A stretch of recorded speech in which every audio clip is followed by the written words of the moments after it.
जी नाज़रीन, ब्रेक के बाद आपको खुशामदीद कहते हैं। वज़ीर-ए-आज़म पाकिस्तान जनाब इमरान खान साहब की ज़ेर सदारत कौमी सलामती कमेटी का इजलास जुमे को हो रहा है और इस इजलास का जो एजेंडा है वो है अफ़गानिस्तान और अफ़गानिस्तान में जो सूरत हाल तब्दील हुई है और बॉर्डर मैनेजमेंट के हवाले से जो चैलेंजेस हैं उस पर बात करेंगे। और ये सब ये जो खालिस्तान अफ़गानिस्तान के सूरत हाल पर जो गौर है, खालिस्तान को उसमें जो एजेंडा सामने आया है कि अफ़गानिस्तान और बॉर्डर मैनेजमेंट, तो इसमें जो आने वाले वक्त के अंदर चैलेंजेस क्या हैं। एक तो हमने देखा कि पिछले एक हफ्ते में रोज़ाना कोई ना कोई जो है वो हमला सिक्योरिटी फोर्सेस पे हो रहा है, वज़ीरिस्तान में, कैवाना में, इस साइड के ऊपर। तो वहाँ से लोग जो भाग के इधर आ रहे हैं और बीच में हमारी फेंस भी लगी हुई है और बड़ा बॉर्डर मैनेजमेंट के हवाले से हमने इकदाम भी किए हैं। तो इन अमूर के हवाले से क्या कोई बड़ा फैसला लिया जा सकता है? चीज़ें बहुत अहम हैं कि जो कि पब्लिक को समझनी चाहिए और जो कि एक नफ्सियात बन जाती है ऐसे आदमी की जो मिलिटेंट होता है।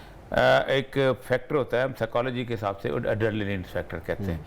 ये होता है जो लुत्फ लेता है मुख्तलिफ चीज़ों के अंदर, और ये एक बेसिक ह्यूमन साइकोलॉजी है। फॉर एग्जांपल जो लोग ऊंची ऊंची बुलंदी पहाड़ियों पे छलांगे लगाते हैं या तार बांध के ये करते हैं, बेसिकली एड्रेनलिन वो अब बंदे को एक नशे की तरह की सूरत हाल होती है। जो 20-25 साल से जो लोग इस हाथ के अंदर एक्टिविटी है उनके लिए अमन जो है बड़ी अजीब व गरीब सी चीज़ लगती है। इसलिए इस वक्त जो सबसे अहम तरीन जो चीज़ हो रही है पूरी दुनिया के अंदर कि अफ़गानिस्तान में जंग ख़त्म हुई है तो जितने लोग थे उनकी तश्कीलात जो हैं वो शाम की तरफ जा रही हैं। अच्छा। और इतना बड़ा फ्लो है जिसके शाम का।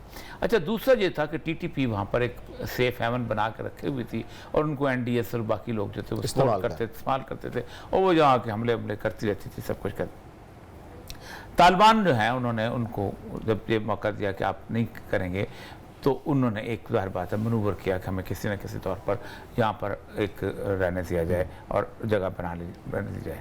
अच्छा, असल मसला ये है कि यहाँ पर हुआ ये है कि इस 20 सालों के अंदर पाकिस्तान में ये जो टीटीपी वर्सेस गवर्नमेंट हुआ है या जो बाकी चीज़ें हुई हैं इस तरह की, इसके अंदर इतने ज़्यादा फेजेस आए हैं। कभी सुलह है, कभी नहीं है, कभी है, कभी ये है, कभी स्वात में है, कभी वज़ीरिस्तान में है, कभी मंगल बाग है, कभी कारी फ़कीर मंदिर, कभी बैतुल्लाह। ये इतना ज़्यादा मामला उलझा हुआ है कि जिस उलझे हुए मामले को ठीक करना कोई आसान काम नहीं है। इतने ज़्यादा उनके भी फैक्शन बन चुके हैं। खुदा बात है वो तो वहाँ जाकर तो एक हो जाते थे और एक इसलिए होते थे कि एनडीएस इंडिया जो है वो दोस्ती और पाकिस्तान दुश्मनी, तो ये इकट्ठे हो जाते थे और नारा वो लगता था कि जब आइन को नहीं मानते ना जमहूरियत को नहीं मानते। उनको कई दफ़ा कहा है कि उस अफगानिस्तान बिल्कुल और है, वहाँ पूरी ज़िंदगी का भी आइन नहीं बना, वहाँ पूरी ज़िंदगी का भी जमहूरियत नहीं हुई। और फिर जाए कि अफगानिस्तान का एक ट्राइबल माशरा है, वहाँ और तरह के, यहाँ पर आप मूवमेंट शुरू भी करेंगे तो अब वज़ीरिस्तान से आगे आप जो है टोची रिवर नहीं क्रॉस कर सकते। आगे स्वाबी आ जाएगा, आगे मर्दान आ जाएगा, आगे पिशावर आ जाएगा, आगे हंगू आ जाएगा, आगे कोहाट आ जाएगा। ये दुनिया है भाई, करोड़ करोड़ बंदा आबाद है इस जगह। यहाँ आप क्या कर लेंगे? आपकी तो 4 बंदूकें नहीं इनको लोगों को ठीक कर सकती। तो असल मसला यह है, लेकिन उसके बावजूद भी उन्होंने चलाई रखी। अब इस वक्त सिक्योरिटी के इजलास में 2-3 चीज़ें बड़ी काबिल गौर है। अगर इस वक्त अफगानिस्तान को पाकिस्तान ने अबंडन कर दिया और वहाँ पैदा हो गया क्राइसिस, और क्राइसिस भी ये पैदा हुआ कि उनको फूड, मतलब इस वक्त फूड स्टफ नहीं जा रही, बहुत मुश्किल हो रहा है। वहाँ से ड्राई फ्रूट के ट्रक्स हैं वो आना चाहिए, यहाँ पर आगे जाके बिकने चाहिए, वहाँ पर और प्रोसेस।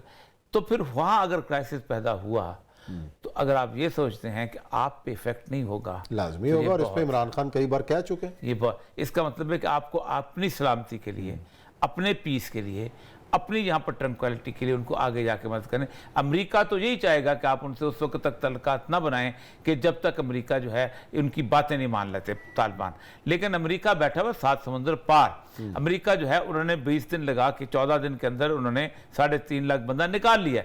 पाकिस्तान तो पड़ोस में बैठा हुआ है और आप खुद सोचें कि जो इतने लंबे 2-2.5 हज़ार किलोमीटर की फेंस है, ये फेंस कहीं नहीं रह जाती होती जब एक आदमी को भूख आती है। ठीक है, आप तो नहीं कर सकते उस तरफ। तो भूख का मसला यह है कि भूख से भी ज़्यादा अब देखना, आज जो चीज़ें थी उनका यह था कि उनका बिजली की चीज़ें, बाकी चीज़ें, क्योंकि अफगानिस्तान ने 20 साल के अंदर एक 16-17 किलोमीटर रेडियस का एक अर्बन सेंटर बन चुका हुआ है जहाँ बिजली आती है। जहाँ बिजली गायब होगी तो मसला बनेगा, ग्रीन जोन बनाया, ग्रीन जोन बनेगा, हर चीज़ जहाँ लाइफ है भाई, जहाँ पर मतलब देखो ना, यूरोप ने एक टेक्निक इस्तेमाल की है हमारे जैसे गरीब मुल्कों के लिए कि वहाँ पर एक ख़ास किस्म का माशरा क्रिएट किया जाए, मखलूत माशरा, जिसको कल्चरल, मतलब डांस हो मखलूत लेकिन धुन अफगानी होनी चाहिए।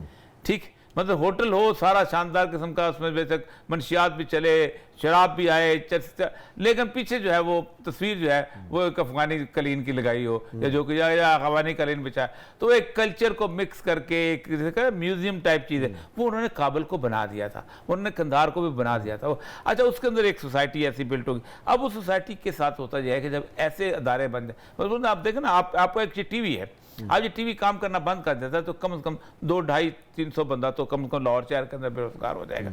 और उसके जब वो बेरोजगार हो जाएगा तो कहाँ ढूंढेगा, उसकी स्किल ही और नहीं होती। ऐसे लोगों की भी स्किल और वो काबुल शहर के अंदर, बाकी हेरात के अंदर वो तालिबान कोशिश तो कर रहे हैं किसी न किसी हद तक के कर लें, लेकिन होता यह है कि मैंने अफगान सोसाइटी को बड़ी रिजिलियंट सोसाइटी देखा है। देखिए 1979 में जब ये आना शुरू हुए तो आप हैरान होंगे कि बड़े बड़े लोग कि जिन्होंने कभी ज़िंदगी में कोई काम नहीं किया हुआ था वो काम करते थे। मुझे अच्छी तरह याद है कि 1981 में मेरी मोटर ख़राब हो गई, तो एक अफगान वहाँ पर बैठा हुआ था मोची, तो मैंने उससे पूछा यहाँ कोई मोटर वाइंड करने वाला है? उसने कहा मैं ढूंढ लूँगा। तो कब? मैंने कहा कहता मैं करवा दूँगा तुम्हें, वो यूनिवर्सिटी के बाद। मैंने कहा कब ले जाऊँगा? परसों ले जाना। अब वो मोची था लेकिन महाजर था। 3 दिन के बाद मैं गया तो मोटर मेरी उसने ठीक कर दी थी। कहता मैं 3 दिन में मोटर वाइंडिंग सीखी और मैंने आपकी मोटर वाइंडिंग ठीक करके दी। तो ये जो हिजरत है ये बहुत कुछ सिखाती है इंसान को, और वो उन्होंने सोसाइटी के अंदर ये मौजूद है, और वो 40 साल से हिजरत के सफ़र के ऊपर है। इंटरनलाइज भी होते रहे हैं, हिजरत करते रहे हैं। मतलब आप काबुल से निकले तो जलालाबाद आ गए, जलालाबाद से निकले तो फलां जगह आ गए, फिर वहाँ से निकले तो पाकिस्तान चले गए, ईरान चले गए, ताजिकिस्तान चले गए। पूरी ज़िंदगी उनकी एक हिजरत में गुजरी है, टेम्पररी हाउसेस। पाकिस्तान की जो सिक्योरिटी का इस वक्त सबसे बड़ा मसला है, हम जो सजेस्ट अभी भी करना चाहते हैं कि पाकिस्तान को सिर्फ इस वक्त अपनी सोचनी चाहिए। अगर पाकिस्तान इस वक्त अफगानिस्तान के साथ अच्छे तल्लुकात नहीं बनाता, 2 मुल्क खुश होंगे। नंबर 1 अफगानिस्तान और इंडिया खुश होगा, क्योंकि इंडिया की बुनियादी ख्वाहिश ये है कि जो खला हम छोड़ के आए हैं उसको खला को कोई और पूर्ण करे, इसलिए कि इंडिया की वहाँ असिस्टेंस तो मौजूद थी। अच्छा, दूसरे नंबर पे अमेरिका और वेस्टर्न फोर्सेस पर कि हम देखते थे, हम तो हमारे दरबार में अमन थे। देखें मसला है कि दुनिया का मीडिया भी तो बहुत 2 नंबर है ना।